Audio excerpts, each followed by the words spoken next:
En este vídeo te voy a contar todo sobre el HIIT, el mejor sistema de entrenamiento para que puedas perder grasa corporal y para que puedas adelgazar de forma correcta. Este vídeo la verdad que ha llevado un gran trabajo, espero que lo puedas entender y espero que valoréis el trabajo que esto ha llevado, sobre todo de síntesis y de aclarar conceptos. Si algún concepto por lo que sea no lo entiendes, al final del vídeo tienes a tu disposición un resumen con las ideas clave y que sin duda te servirán para poder entenderlo de nuevo. Vamos a ello. El ejercicio aeróbico es clave para perder peso corporal y también para eliminar nuestra grasa corporal. Esto es así porque principalmente cuando nosotros realizamos este tipo de ejercicio estamos quemando kilocalorías provenientes de la oxidación de las grasas. Nosotros, por norma, cuando nos referimos a ejercicio aeróbico, solemos asociarlo a la baja o a la media intensidad, pero no solamente existen estas dos metodologías, también se podría realizar a una alta intensidad.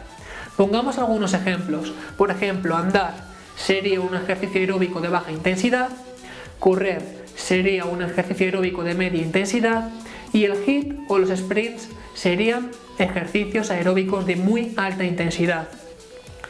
En función de la metodología que nosotros utilicemos, estaríamos utilizando preferiblemente unos sustratos energéticos respecto a otros. Eso quiere decir que si nosotros andamos o nosotros corremos, principalmente estaremos usando las grasas como sustrato energético en nuestro entrenamiento. ¿Quiere decir que de esta forma voy a eliminar mi grasa corporal en el abdomen? La respuesta es no. Para que tú puedas eliminar tu grasa corporal necesitas un balance energético negativo, es decir, consumir menos kilocalorías de las cuales vas a gastar. Estas tres formas de realización de ejercicio aeróbico son excelentes de cara a mantener un déficit energético en nuestra dieta y por lo tanto para perder grasa corporal. Ahora bien, tenemos que tener muy en cuenta que cuanto mayor es la intensidad en el ejercicio, mayor va a ser el impacto a nivel metabólico y además mayor va a ser el consumo de kilocalorías para la misma distancia recorrida y que hemos establecido en el entrenamiento. ¿Qué quiere decir? Pues básicamente que si nosotros andamos o nosotros corremos, quemaremos ciertas kilocalorías en ese entrenamiento, pero el impacto metabólico va a ser muy pequeño. Nosotros paramos de entrenar y dejamos de quemar esas kilocalorías procedentes de la grasa. Con el HIIT ahora lo explicaré, pero sucede al contrario, y es que no vas a quemar muchas kilocalorías procedentes principalmente de la grasa, pero cuando paras de entrenar se produce un momento en el cual el cuerpo está muy activo, se produce un momento de afterburn y en ese momento es cuando nosotros sí que estamos utilizando las grasas como sustrato energético para poder recuperarnos. Todo esto lo voy a explicar ahora de forma muy detallada y vas a ver que es muy sencillo de entender.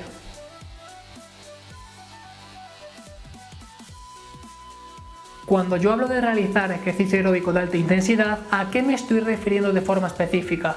Bien, os voy a dar tres formas para que sepáis valorar a la intensidad a la cual estáis trabajando. En primer lugar, si tú estás corriendo con una intensidad muy elevada, implicaría que estás utilizando porcentajes cercanos a tu VO2 máximo, es decir, la cantidad máxima de oxígeno que tu cuerpo puede transportar, puede absorber y puede utilizar por unidad de tiempo. Además, si tú estás realizando una carrera a una alta intensidad, implicaría que estás utilizando porcentajes cercanos respecto a tu frecuencia cardíaca máxima. Este punto es muy complicado de medir, pero este punto es bastante sencillo porque solo necesitamos un pulsómetro. Bien, sé que muchos no tenéis un pulsómetro y por lo tanto he añadido un tercer punto para que sepáis a qué intensidad estáis trabajando mediante la escala de esfuerzo subjetiva. Simplemente es esta imagen, es una escala del 0 al 10 en la cual el 0 es el reposo absoluto y el 10 un ejercicio que se realiza de forma extrema, un ejercicio que supone muchísima intensidad o la intensidad más elevada. ¿Cómo se utiliza la escala de fuerza subjetiva? Es súper sencillo, simplemente tienes que probar, simplemente tienes que valorar cuánto esfuerzo te supone ese ejercicio y comparar para que con la práctica vayas consiguiendo experiencia. Es muy sencillo de utilizar.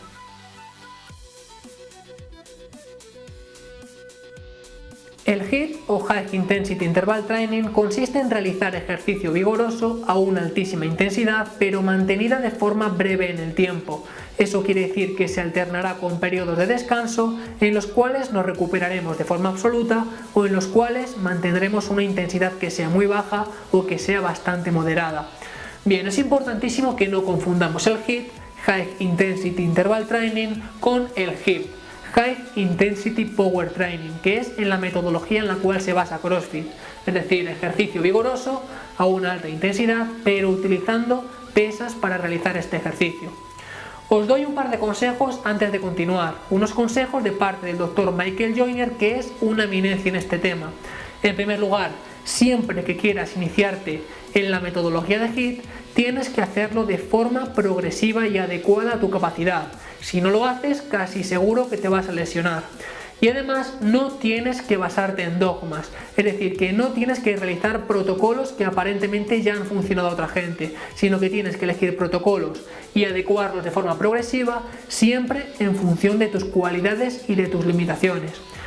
Si no te introduces en el HIIT de forma progresiva, te aseguro que debido a la alta intensidad vas a terminar lesionándote. Por lo tanto, ten estos dos consejos en cuenta. ¿Cuáles son los beneficios del HIIT? Bueno, hace muchos años se utilizaba únicamente para trabajar la resistencia aeróbica y para trabajar la resistencia anaeróbica. Hoy en día sabemos que tiene muchísimos beneficios y produce muchísimos resultados. Científicamente está demostrado que es súper útil de cara a tratar enfermedades metabólicas como la diabetes tipo 2 y también disminuye el colesterol malo y aumenta el colesterol bueno. También disminuye la presión arterial, aumenta la sensibilidad insulínica, aumenta de forma considerable nuestro VO2 máximo y además nos ayuda a mantener nuestro porcentaje de masa muscular. ¿Qué es lo interesante de todo esto?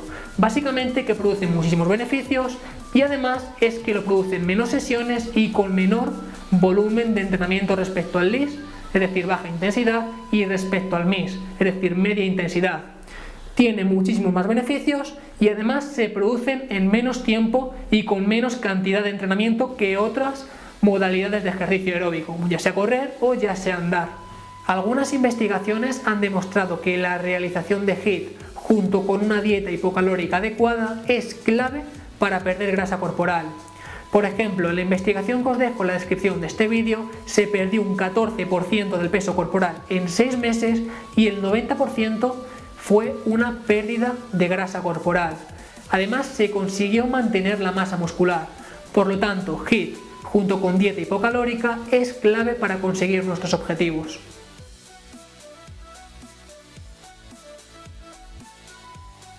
Supongamos que queremos correr una determinada carrera. Empezamos la carrera en este punto y en consecuencia, como nos encontramos en un estado de reposo, nos encontramos consumiendo esta cantidad de oxígeno. Aquí terminaríamos de correr la carrera y esta es la intensidad que nosotros queremos mantener durante todo el recorrido en la carrera. Bien, ¿qué es lo que pasa con esta intensidad? Pues que toda intensidad va asociada a un determinado requerimiento de oxígeno. Esto quiere decir que si nosotros no satisfacemos estos requerimientos de oxígeno, en definitiva no podemos mantener esa intensidad. ¿Qué es lo que sucede cuando nosotros empezamos a correr y nos colocamos directamente en la intensidad que hemos fijado para todo el recorrido? Pues básicamente lo que sucede es que el organismo no puede adaptarse a estos requerimientos de oxígeno de forma directa. Eso quiere decir que lo hace de forma progresiva y le debe al organismo una cierta cantidad de oxígeno. Es lo que se llama un déficit de oxígeno. ¿Por qué se llama déficit de oxígeno? Pues básicamente porque es la diferencia entre los requerimientos reales que esta intensidad me va a demandar y el oxígeno que de forma real yo estoy consumiendo. Bien, ¿de qué va a depender este déficit de oxígeno? En primer lugar, de la intensidad. Cuanto mayor sea la intensidad, mayor será el déficit de oxígeno. En segundo lugar, de nuestra forma física, que cuanto mayor sea nuestra forma física, menor será el déficit de oxígeno. Y en tercer lugar, principalmente del calentamiento. Si nosotros realizamos un calentamiento que sea adecuado, podremos reducir este déficit de oxígeno. Bien, nosotros nos hemos encontrado en esta intensidad que queremos mantener. Si nosotros no la elevamos durante toda la carrera, en definitiva podremos mantenerla perfectamente. Y es que nuestro consumo de oxígeno abastece perfectamente a estos requerimientos determinados. Es decir, que nos encontramos en un estado estable. Y por lo tanto, si no aumentamos esta intensidad, sin más la podemos mantener. Ahora bien, ¿qué es lo que sucede cuando nosotros inmediatamente dejamos de correr.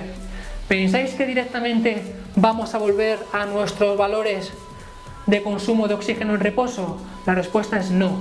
No sucede de forma directa. Se produce lo que se llama el EPOC o afterburn, es decir, que progresivamente el cuerpo vuelve a colocarse en los estados de consumo de oxígeno en reposo, pero no lo hace de golpe, lo hace de forma progresiva. En el EPOC podemos encontrar dos fases. En primer lugar, una fase rápida, como podemos ver, la caída es en picado, y en la cual principalmente se reponen los depósitos de ATP y las reservas de fosfocreatina. Y también una segunda fase que es lenta y en la cual se remueve el ácido láctico y por el ciclo de Cori y la gluconeogénesis se transforma de nuevo en glucosa. Bien, todo esto, lo que he marcado como EPOC, no son más que kilocalorías que nosotros seguimos gastando una vez hemos dejado de realizar el ejercicio. ¿Qué quiere decir?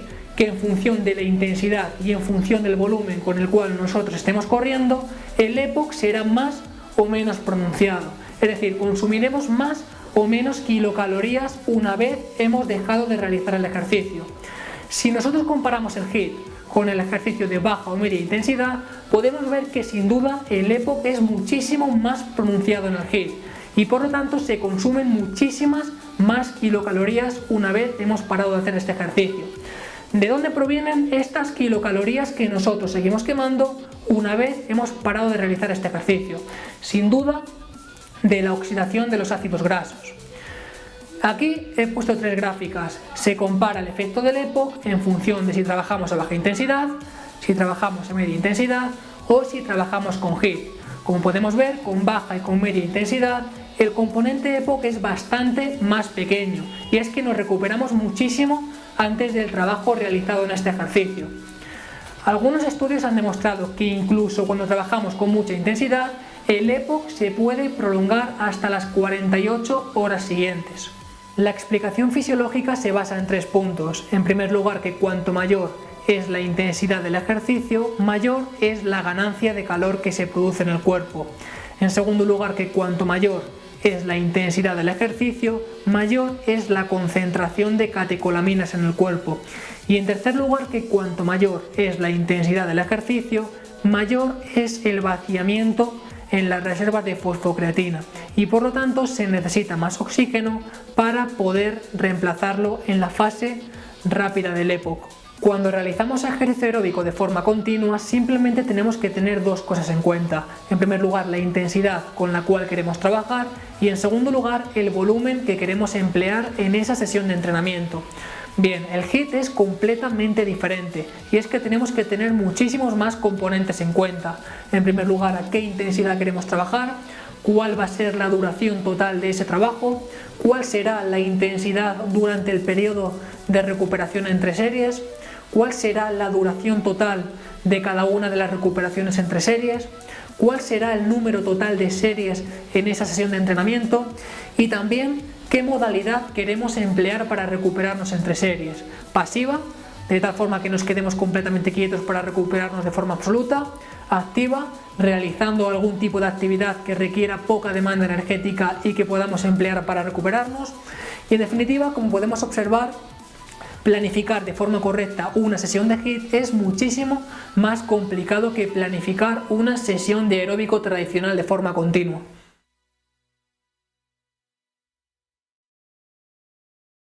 El HIIT va a ser clave por dos cosas. En primer lugar, por su acción para ayudarnos a perder grasa corporal y en segundo lugar, por su acción para ayudarnos a mantener nuestra masa muscular. Ambas cosas siempre se dan a la vez. Las he separado en dos secuencias para que entendamos por qué y cómo funciona cada una de ellas.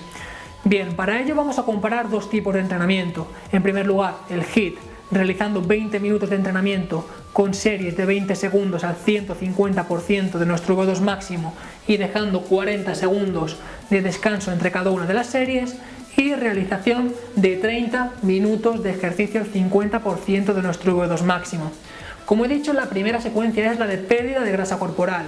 Si nosotros comparamos el HIIT con el ejercicio aeróbico de media intensidad, podemos ver que el HIIT produce mayor acumulación de lactato y mayor acumulación de sustancias de desecho en el organismo.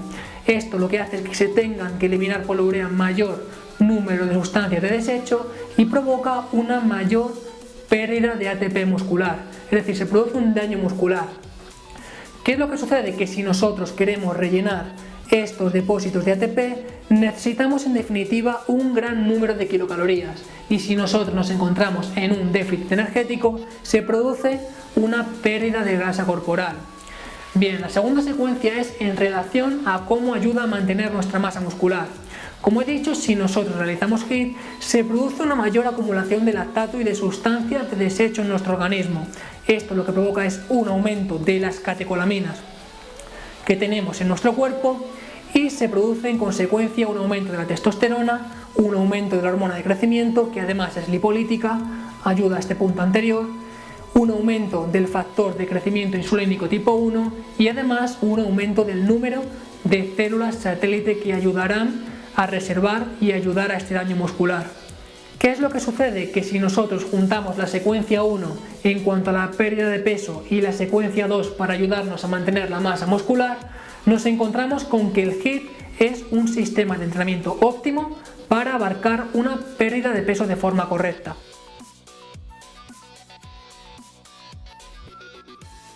La verdad que hay muchísimas metodologías y formas que podemos utilizar para entrenar HIIT, Yavala, Tabata y en definitiva multitud de maneras para hacerlo de forma correcta. Digamos que las dos grandes categorías o las categorías más importantes y que son más utilizadas son en primer lugar el AIT, Aerobic Interval Training, y en segundo lugar el SIT, Sprint Interval Training. El primero de ellos es un método extensivo, consiste en realizar entre 4 o 6 series de 4 minutos cada una y dejando entre 3 y 4 minutos de recuperación entre cada una de ellas. Las series se realizan entre un 80 y un 95% de nuestro VO2 máximo. El segundo método es un método intensivo, Sprint Interval Training. Consiste en realizar entre 4 o 6 series siempre al máximo y de una duración de 30 segundos en total. Para descansar entre cada una de ellas se utilizan periodos de entre 3 y 4 minutos para recuperarnos.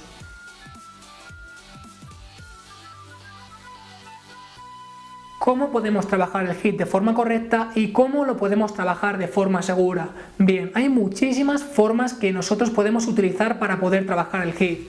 Yo personalmente he hecho una clasificación con las formas que a mí más me gustan y las cuales yo personalmente te recomiendo a ti. En primer lugar tenemos el Airdyne. Es una máquina que permite movilizar muchísima masa muscular, seguramente la que más masa muscular movilice de todas estas, y además permite trabajar con todos los beneficios asociados a trabajar con bicicleta. En segundo lugar, yo te recomiendo la carrera, porque permite un gran componente del EPOC, pero hay que tener muchísimo cuidado debido a su alto impacto, y es que puede acarrear ciertas lesiones. Siempre trabajémoslo de forma progresiva y con cuidado. También recomiendo trabajar con remo. ¿Por qué? Porque permite movilizar muchísima masa muscular, tanto en el miembro superior como en el miembro inferior, y esto se realiza con muy poco riesgo debido a la dinámica del movimiento.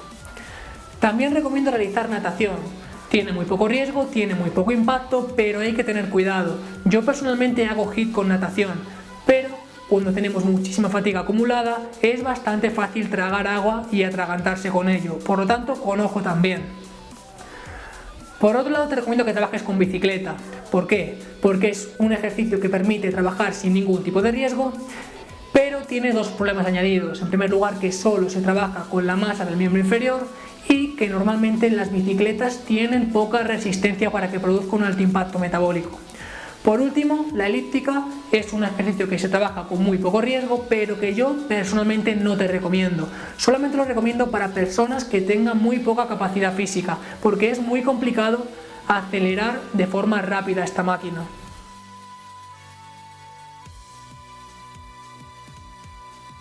¿Cuándo debo trabajar el HIIT? ¿Debo separarlo respecto a los días de pesas o puedo incluirlo en los días en los cuales voy a trabajar con pesas?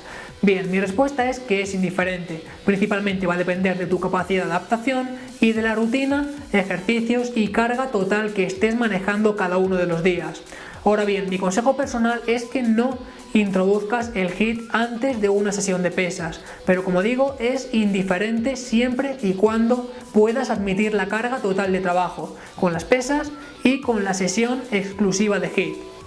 En la descripción de este vídeo os he dejado varios ejemplos, algunos ejemplos planificados de cómo tendríamos que trabajar con HIIT los días de pesas y de cómo tendríamos que trabajar los HIIT en los días en los cuales no vamos a trabajar con pesas. Simplemente son ejemplos y espero que os ayuden para poder mejorar.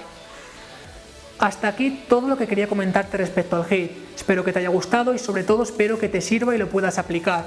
Si tienes cualquier tipo de duda porque algo no lo has entendido, sin duda pregúntamela en los comentarios de YouTube. Intentaré respondértela de la mejor manera posible. Además, si tienes cualquier tipo de sugerencia o vídeo que te gustaría que realizara, por favor déjamelo también porque estaré encantado de realizarlo. Un fuerte abrazo y muchísimas gracias por ver estos vídeos. Gracias por valorar el trabajo que todo esto me lleva.